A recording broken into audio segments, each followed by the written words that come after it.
Hello everyone, কি অবস্থা? সকাল আশা করি সকালে ভালো আছো। তো আজকে আমরা যাচ্ছি মেট্রো রেল দিয়ে উত্তরা দিয়াবাড়ি। তো আমরা ওখানে কেন যাচ্ছি সেটা দেখার জন্য আপনারা ধৈর্য সহকারে পুরো ভিডিওটা দেখবেন।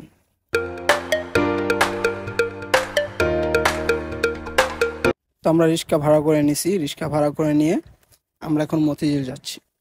মতিঝিল যাওয়ার পর নেমে আমরা উপরে যাব। তো অবশেষে আমাদের ট্রেনটি চলে আসছে। তো আসার পর ট্রেনে যখন উঠলাম, ভিতর থেকে ভাই এত বাহিরে এত সুন্দর দেখা যায়, যেটা মানে আমি বইলা বুঝাতে পারবো না। আপনারা ট্রেনে উঠার পর মানে বাহিরে যে আপনি ওয়েদারটা পাবেন, সেটা মানে কিভাবে যে বুঝাবো আপনাদের, না আসলে বুঝবেনই না। তো আমাদের স্টেশন আইসা পড়ছে। তো আমরা এখন নামার জন্য প্রস্তুতি নিচ্ছি। তো ভাই ট্রেন থেকে নামার পর তো আমার অবস্থা পুরো টাইট। ভিতরে বাবা আছে ভিতরে বাবা আছে বাইরে আমাদের ভিতরে জানি হয়ে গেছে গরমের এত তাপ। অনেক কথা বলার পর ট্রেনটি চলে যাচ্ছে। তো অবশেষে আমরা চলে আসলাম উত্তরা দিয়াবাড়ি। তো এখানে টিকিটের প্রাইস কত বা কয় ঘন্টা ঘুরতে পারবেন, তো সব বিষয় নিয়ে কথা হবে। তো ধৈর্য সহকারে পুরো ভিডিওটা দেখবেন। ধন্যবাদ। তো চাচাকে জিজ্ঞেস করলাম যে আধা ঘন্টা কত, বললো 100 টাকা। 1 ঘন্টা 150 টাকা। তো ওনাকে কম রাখার জন্য বলতেছিলাম, উনি একবারে রাজি হচ্ছে না। উনি বলতেছে যে ফিক্সড রেট। তো আপনারা আসলে আধা ঘন্টা 100 টাকা নিবে, 1 ঘন্টা 150 টাকা নিবে। তো আমি সাজেশন করব যে আপনারা 1 ঘন্টা নিবেন, কারণ 50 টাকার জন্য আপনি আধা ঘন্টা ছেড়ে দিবেন, সেটা তো আর হয় না, তাই না? তো চাচাকে অনেক রিকোয়েস্ট করছিলাম যে চাচা একটু কম রাখেন, কম রাখেন। চাচা রাখবে না। পরে আর কি করব, 300 টাকা দিয়ে দুজনের জন্য টিকিট নিয়ে নিলাম। তো চাচা পরে লেখামেখা পিছিয়ে বললো যে টিকিটটা ওনাদেরকে দিয়ে দাও। তো ও আমাকে টিকিটটা দিয়ে দিল। দেন বলতেছে যে ওকে, যে ওদের ভোটটা দেখিয়ে দাও, যে ওরা কোন ভোটটা নিবে। দেন বইটাগুলো দিয়ে দাও।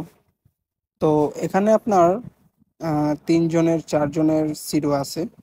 তো আমি সাজেশন করব যে আপনারা ফ্রেন্ড বা বয়ফ্রেন্ড বা গার্লফ্রেন্ড, আপনারা কাপেল যারা আছেন, ফ্রেন্ড যারা আছেন, তারপরে ফ্যামিলি, আপনারা আসবেন, আইসা এখানে ঘুরবেন, অনেক মজা পাবেন। তো বেশি কথা না বলে চলুন আমরা সামনে এগিয়ে যাই, কারণ কথা বললে কথা শেষ হবে না, আর ভিডিও এত বড় করা যাবে না।